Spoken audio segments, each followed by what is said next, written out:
Bismillahirrahmanirrahim. Assalamualaikum warahmatullahi wabarakatuh.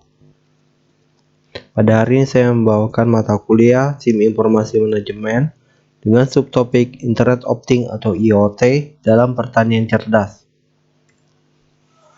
Adapun yang melatar belakangi daripada adanya sistem IoT ini adalah kebutuhan pangan yang semakin tinggi hingga ledakan populasi dunia pada tahun 2050.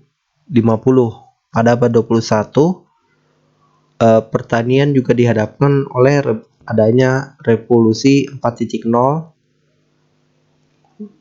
yaitu penggunaan teknologi yang berbasis pada kecerdasan buatan dan big data.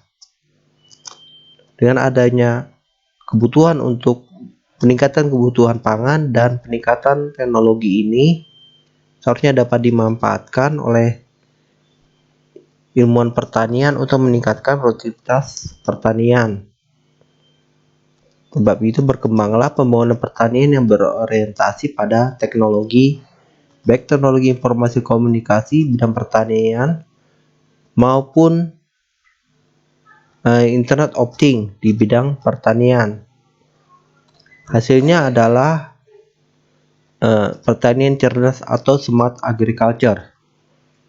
Inilah gambaran IoT di mana semuanya dapat diakses melalui internet dan dikendalikan melalui device, misalnya menggunakan gadget.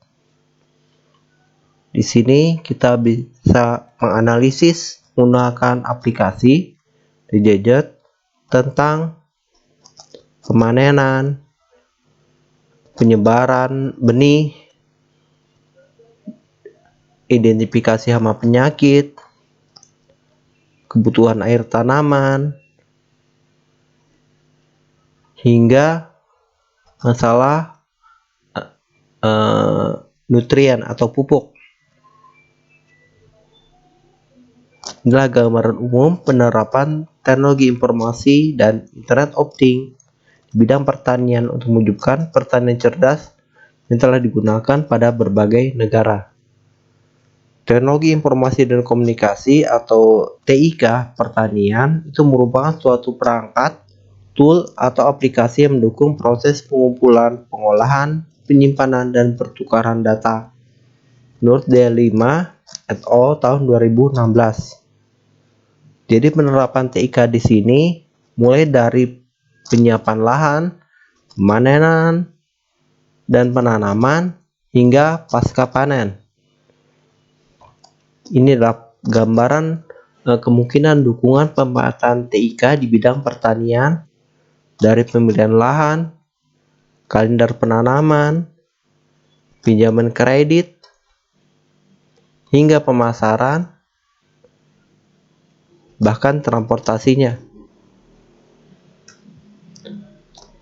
Untuk memberikan gambaran tentang penerapan teknologi informasi pertanian di sini saya menggunakan beberapa acuan dari negara lain. Pertama, AgriInfo dari Cina itu adalah salah satu tujuan utama pengembangan agroinfo ini adalah kebutuhan untuk melakukan adopsi terhadap salah satu teknologi informasi dan komunikasi hingga mampu mengambil informasi yang sesuai saat sistem dan internet tidak tersedia. Jadi tidak semua daerah di Cina itu tersedia fasilitas internetnya. Begitu dikembangkanlah agroinfo ini. Jadi agroinfo berjalan melalui jaringan telepon. Kemudian di Kenya dan India ada aplikasi bernama Mobile Driven Extension. Ini untuk mendukung kolaborasi antar pemerintah, lembaga penelitian, universitas, dan petani melalui sebuah jaringan internet. Model ini didukung oleh call center. Melalui pendekatan ini, petani menghubungi telecenter dan selanjutnya mereka akan dihubungkan dengan seorang agen yang akan menjawab pertanyaan yang diajukan. IPCO Kisan dari India. Aktivitas utamanya adalah melakukan pelayanan berbasis ilmu dan teknologi kualitas hidup masyarakat pedesaan di India. Terdapat 5 layanan utama dari IPCO Kisan, yaitu Free Voice Message, helpline, callback facility, mobile phone application, dan fokus communities. Ekupal dari India, marketplace yang ditunjuk oleh pemerintah India sebagai tempat resmi untuk melakukan jual beli terhadap produk pertanian. Ekupal memberikan akses ke pasar pedagang hasil pertanian. Selain itu, Ekupal juga mencakup analisis perubahan nilai produk yang tersedia di India dan analisis supply chain, serta hubungan antar petani dan pemangku kepentingan yang difasilitasi oleh aplikasi. Petani dapat memiliki akses terhadap pedagang retail dalam penyediaan pupuk, benih, pestisida, dan bahan-bahan kimia lainnya. Inilah gambaran supply chain analysis dalam Ekupal, dari pricing, inbound logistik, inspection dan grading, weighing and payment, dan hub logistik. Selanjutnya di Bangladesh ada yang disebut Agricultural Market Information System atau AMIS. AMIS merupakan sebuah standar perdagangan beberapa lembaga yang terkait untuk meningkatkan transparansi pasar makanan dan mendorong koordinasi tindakan kebijakan dalam menanggapi ketidakpastian pasar. AMIS berfokus pada 4 tanaman yang sangat penting di pasar internasional makanan di Bangladesh, yaitu gandum, jagung, beras, dan kedelai. Fungsi AMIS sendiri adalah yang pertama, memberikan informasi terbaru tentang penawaran, permintaan, dan stok produk pertanian. Kedua, menghasilkan laporan bulanan situasi global pasar dan perkembangannya. Ketiga, memberikan informasi mengenai isu-isu yang sedang berkembang yang berdampak pada pasar internasional. Keempat, penguatan 22 sistem di negara yang berpartisipasi di AMIS dan mempromosikan penggunaan metodologi untuk mengumpulkan data dan peramalan. Terakhir adalah menginformasikan perkembangan pasar pangan dan identifikasi kondisi kritis tentang kebijakan yang sedang terjadi. Inilah gambaran penerapan teknologi informasi pertanian di Afrika. Yang pertama adalah penerapan kebijakan teknologi informasi di Tanzania. Ada berapa aktor? 4 aktor yang terlibat dalam kebijakan tersebut. Pertama, institusi riset, perannya mengembangkan proyek untuk penggunaan teknologi informasi bidang pertanian, memberikan pelatihan kepada enterprise. Ketiga, mengembangkan dan mendistribusikan materi pembelajaran, brosur, dan pameran. Pemerintah berperan menyediakan akses terhadap bantuan keuangan, menggabungkan beberapa stakeholder terkait dengan teknologi pertanian. Ketiga, perlindungan terhadap kekayaan intelektual. Keempat, melakukan fasilitas terhadap pengurusan hak paten. Atau ketiga, LSM atau NGO berperan memberikan dan bagian aplikasi secara gratis kepada para petani. Dan atau yang terakhir adalah kelompok tani sendiri, yaitu melakukan penjualan hasil pertanian kepada level yang lebih tinggi. Community Knowledge Worker di Uganda. Ini sebuah komunitas yang didirikan sejak tahun 2009 di Uganda. Komunitas ini sudah berkembang di Ghana tahun 2013, Kolombia 2015, dan Filipina 2015. Komunitas ini berfungsi sebagai penghubung antara petani miskin daerah terpencil dengan berbagai stakeholder di bidang pertanian. CKW atau Komunitas Knowledge Worker memberikan dukungan data dan informasi yang cepat, akurat bagi petani untuk mengembangkan bisnis dan meningkatkan pelayanan sejahtera mereka. Komunitas ini beroperasi melalui kombinasi antara jaringan antara manusia dan jaringan berbasis teknologi informasi, terutama teknologi mobile menggunakan smartphone. Saat ini terdapat 3 aplikasi mobile yang dibangun oleh CKW, yaitu CKW Search, bersih pertanyaan, CKW Survey, data keanggotaan, dan CKW Pulse, kegiatan pertanian. InfoTrade di Uganda ada suatu website yang dibangun untuk mengintegrasikan pengumpulan kumpulan analisis dan penyebaran informasi pasar pertanian di Uganda. InfoTrade mengintegrasikan 3 aplikasi utama, yaitu Agriculture Market Information System atau AGMIS, Localized Market Information System atau LEMIS, dan Farmer Record Management System atau FARMIS. Ini gambaran website dari InfoTrade. Oke, kesimpulan dari penerapan TIK ini adalah sebagian negara menerapkan sistem call center untuk mengatasi permasalahan keterbatasan akses jaringan internet dan menggunakan komputer untuk menjalankan sistem. Cara ini dinilai cukup efektif karena petani yang berinteraksi dengan sumber informasi hanya melalui telepon genggam yang mereka miliki. Kedua, semua sistem pertanian yang dikembangkan menggunakan platform teknologi berbasis web dan berbasis mobile. Ketiga, sebagian tim informasi yang dikembangkan berfokus pada perdagangan atau penjualan produk hasil pertanian baik skala nasional maupun internasional. Keempat, sebagian sistem yang dikembangkan ada sistem berbasis komunitas untuk pertanian. Sistem ini dinilai sangat menolong stakeholder pertanian, khususnya para petani. Fokus grup atau komunitas yang dibangun secara online sangat membantu petani di dalam mendapatkan data dan informasi yang dibutuhkan.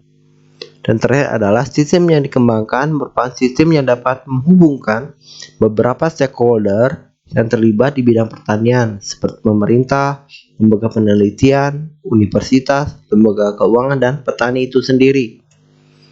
Adapun tantangan, peluang, dan manfaat pengembangan TIK di Indonesia adalah tantangannya untuk dapat sepenuhnya mengadopsi teknologi informasi di bidang pertaniannya. Indonesia menghadapi tantangan terkait kesiapan SDM dan hal ini petani dan ketersediaan infrastruktur teknologi yang dapat menjangkau masyarakat di pedesaan. Untuk meningkatkan kemampuan petani dalam menggunakan perangkat dan aplikasi teknologi informasi dibutuhkan proses pendampingan yang terus-menerus dan berkelanjutan. Proses pendampingan juga harus mengarah kepada perubahan pola komunikasi yang semula hanya konvensional menjadi pola komunikasi hibrid, gabungan antara pola konvensional dan komunikasi berbasis teknologi informasi. Pola ini mirip dengan yang dijalankan oleh Community Knowledge Worker atau CKW di Uganda.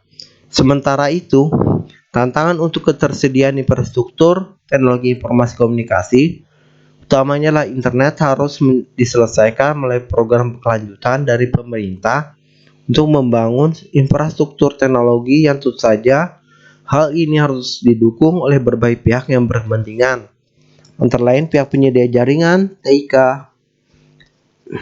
operator penyelenggara komunikasi, dan akademisi. Peluang tersebut meliputi penggunaan perangkat teknologi informasi komunikasi, dalam hal ini smartphone yang telah meluas, adanya perhatian pemerintah untuk membangun jaringan internet, tingginya peran sektor pertanian di Indonesia, dan banyaknya jumlah rumah tangga Indonesia yang bergerak di sektor pertanian. Kedua, perhatian pemerintah dalam memperluas penetrasi internet juga menjadi salah satu peluang bagi pengembangan sistem informasi atau aplikasi yang mendukung bisnis pertanian. Dua peluang penting di dalam penerapan aplikasi di bidang pertanian adalah besarnya peran sektor pertanian dalam perekonomian nasional dan besarnya jumlah rumah petani di Indonesia. Keempat, dengan tingginya produktivitas pertanian Indonesia mengidentifikasikan bisnis di bidang pertanian akan terus berjalan dan berkembang. Manfaat daripada TIK adalah dapat meningkatkan hasil produksi, dapat mengurangi risiko dalam bisnis pertanian, dapat mendukung optimalisasi keuntungan bagi petani, dapat meningkatkan efektivitas dalam berbagi informasi dan komunikasi antara stakeholder di bidang pertanian. Kelima, meningkatkan kemampuan tawar atau bargaining power para petani. Dan terakhir adalah teknologi informasi mendukung pertanian yang ramah lingkungan. Sekarang kita bicara masalah Internet of Things atau IoT dalam pertanian cerdas.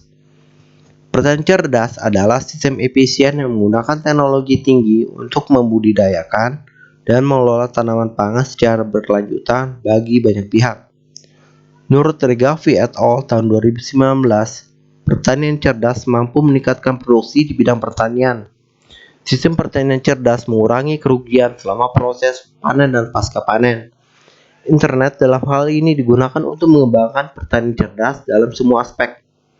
Menurut Munas Wami tahun 2019, modernisasi dengan IoT membantu petani dalam mengumpulkan informasi tentang keadaan lingkungan, seperti iklim, kelembapan, suhu, dan kesuburan tanah, pemeriksaan tanaman untuk penanggulangan taman liar, kondisi air yang tersedia, lokasi serangga, gangguan makhluk di lapangan, hingga pengembangan hortikultura. Adapun internet optik dalam pertanian cerdas, menurut IEA, internet optik didefinisikan sebagai salah satu jaringan dengan masing-masing benda yang tertanam dengan sensor yang terhubung dalam jaringan internet. Pertanian berbasis IoT membuat para stakeholder memperoleh real-time data yang bermanfaat.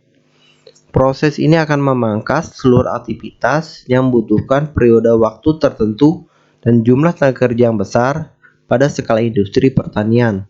Oleh karena itu, industri pertanian saat ini harus sadar akan potensi pasar IoT untuk aplikasi di dunia pertanian.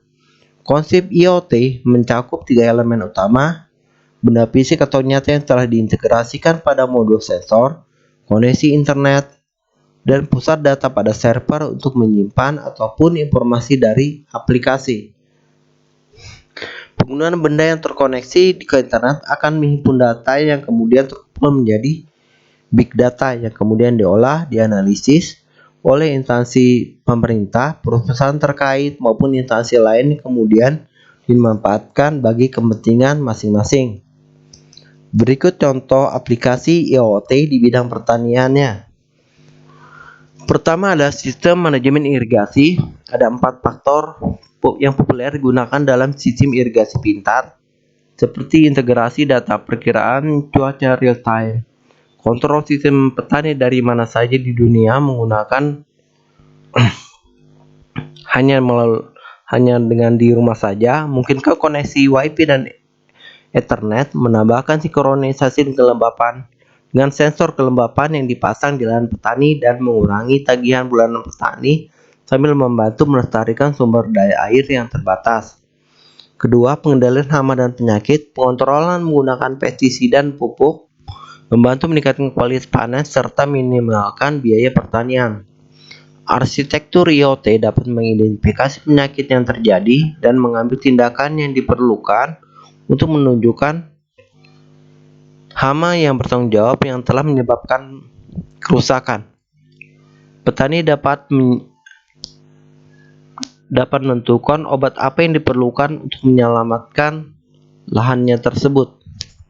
Ketiga, pemantauan pergerakan ternak. Sejumlah ternak yang merumput suatu ladang dapat dimonitor menggunakan IoT. Dengan demikian, pemantauan real time dari setiap hewan ternak seperti sapi dapat dicapai. Pemantauan produksi susu. Solusi cloud berbasis IoT seperti Conetera saat ini sangat populer untuk memantau produk susu dari sapi dengan cara yang cerdas. Ia mampu memberikan informasi tentang perilaku dan prediksi termasuk siklus hewani dan eterus hewan, analisis kesehatan, dan juga memberikan prediksi masa depan dari tanggal mulai siklus berikutnya. Selanjutnya, penilaian aktivitas individu dan fungsional sadar lokasi dapat ditambahkan pada layanan tersebut. Pemantauan kualitas air. Penempatan node sensor diberdayakan dengan bantuan komunikasi nirkabel dalam memantau kualitas air.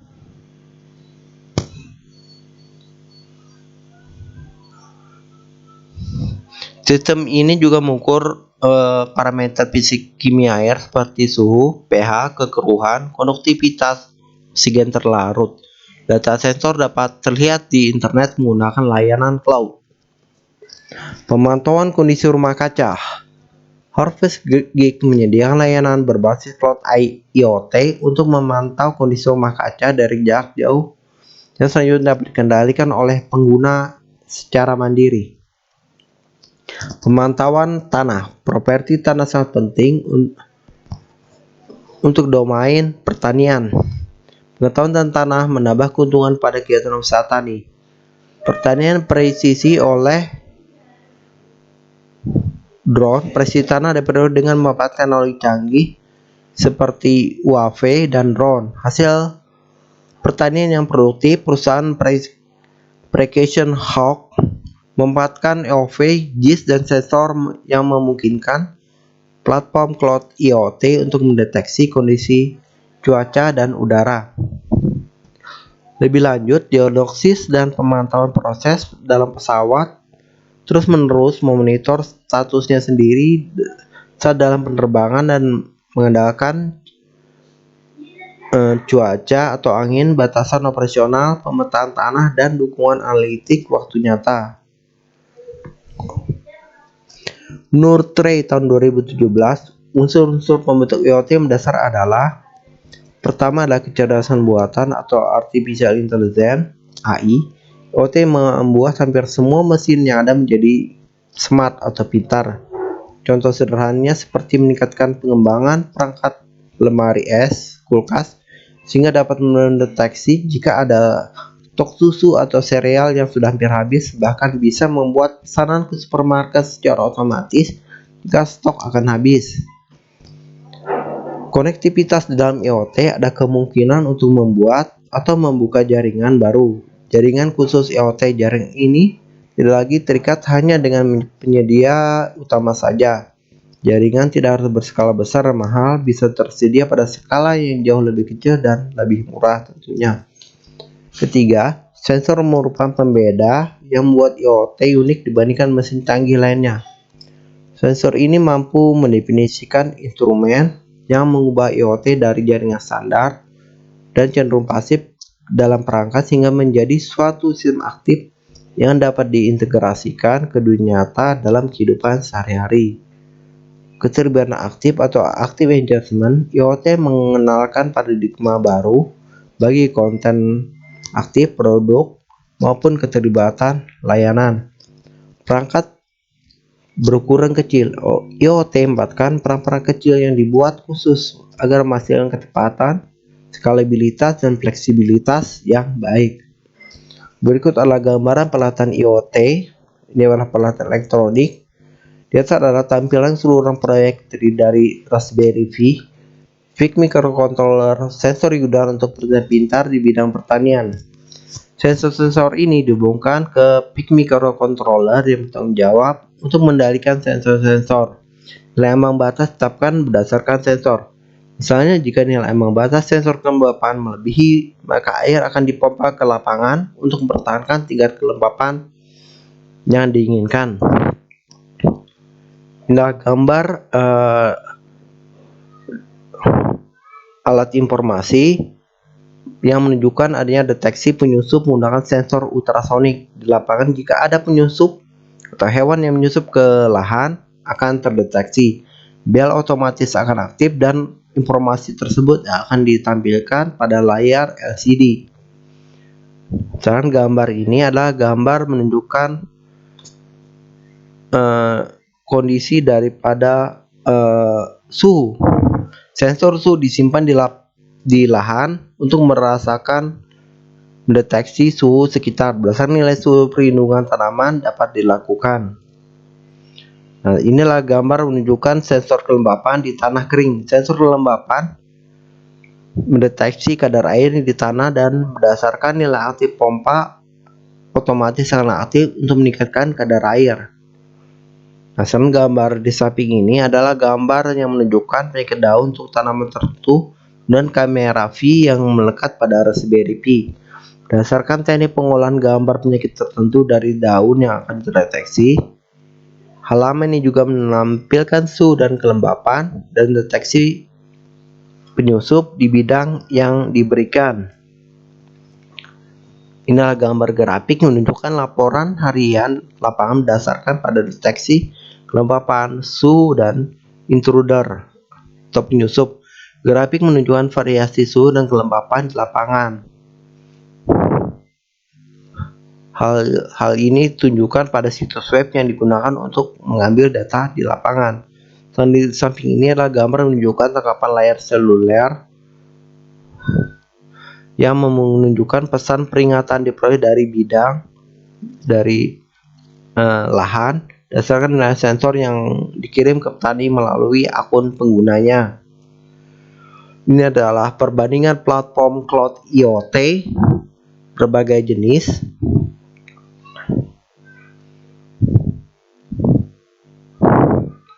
Ada yang untuk biaya pengembangannya free, ada juga yang berbayar.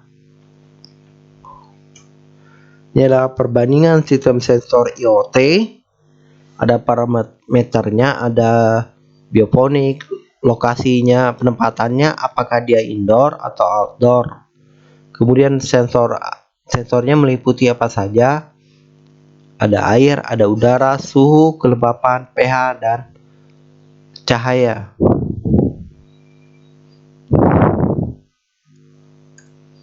Adapun faktor IoT yang perlu diperhatikan lebih lanjut di masa depan adalah: pertama, masalah otonominya. Aplikasi di masa depan harus sepenuhnya otonom untuk dimanfaatkan dengan kebutuhan spesifik. Biaya. Solusi berbiaya rendah diinginkan untuk pertumbuhan dan penggunaan solusi berbasis IoT. Kemudian faktor lainnya adalah faktor kontrol pengguna. Sebagian besar masyarakat non-teknis menggunakan solusi berbasis IoT lapangan. Oleh karena itu, akan lebih baik untuk merancang antarmuka yang ramah pengguna dalam bentuk panel kontrol untuk aplikasi yang efisien. Energi. Masalah teknik komputasi hijau perlu disebarluaskan dengan pertanian berbasis IoT saat ini, di mana perangkat IoT yang akan mengkonsumsi jumlah energi yang sangat sedikit yang dapat meningkatkan harapan hidup mereka dan membuatnya kurang salah sehingga sangat produktif untuk digunakan. Interoperabilitas, yaitu masalah interoperabilitas adalah masalah paling umum pada perangkat IoT. Perangkat tersebut harus cukup mampu untuk berkomunikasi dengan orang lain dari genre yang berbeda sehingga seluruh sistem dapat berfungsi sebagai pengaturan ekologi langsung.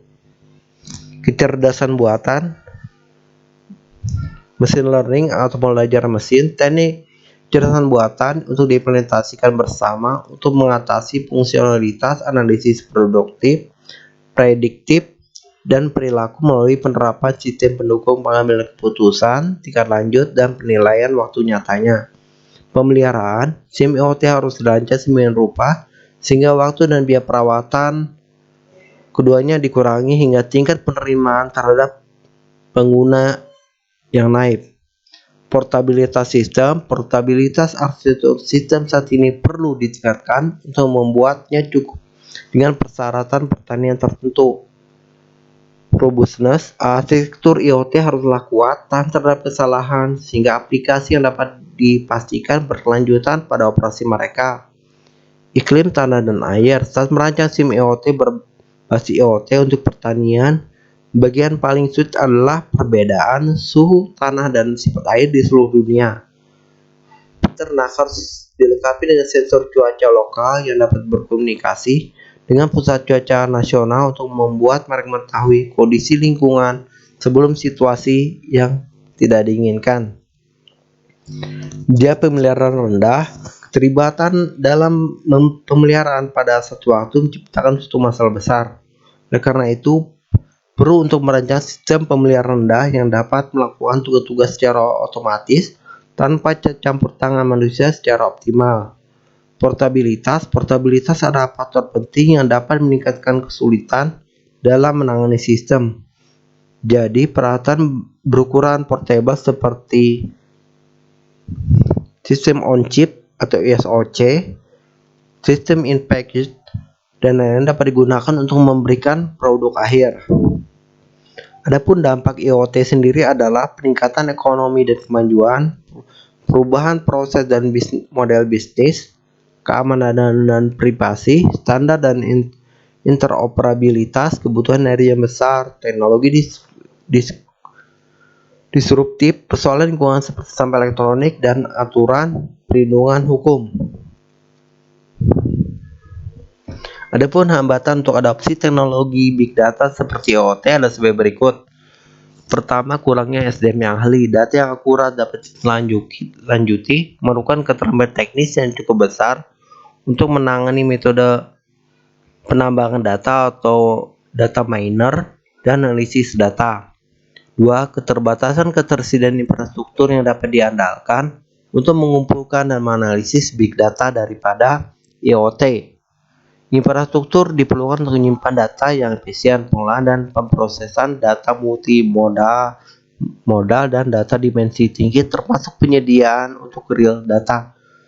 Pemrosesan waktu dalam banyak aplikasi geospasial biasanya kritis.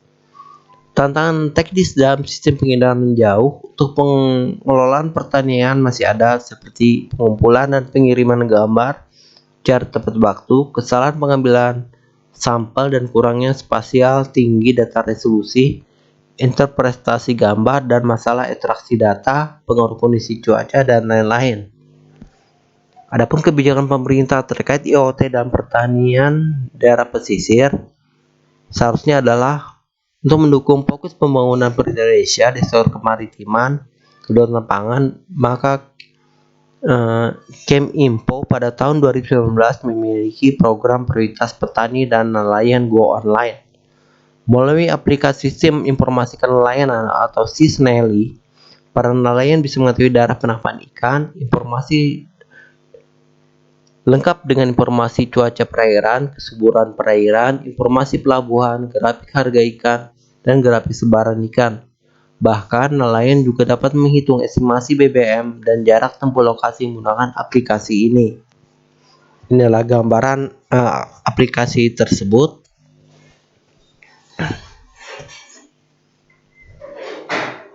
Anda bisa mengaksesnya di nelayanonline.id. Kesimpulannya, banyak nilai positif dan negatif dari teknologi informasi. Satunya adalah yang positif adalah membantu bekerja aktivitas manusia jika sesuai dengan prosedur. Namun terdapat pula nilai negatif dari adanya teknologi informasi, diantaranya adalah masalah finansial. Penggunaan teknologi informasi bukan hal yang mudah karena investasi dilakukan mungkin mencapai jutaan rupiah. Oleh karena itu diperlukan telah yang lebih mendalam untuk memahami beberapa faktor yang mempengaruhi keberhasilan dan kegagalan penerapan teknologi tersebut. Demikian dan terima kasih atas perhatiannya. Wabillahi taufiq wal hidayah. Wassalamualaikum warahmatullahi wabarakatuh.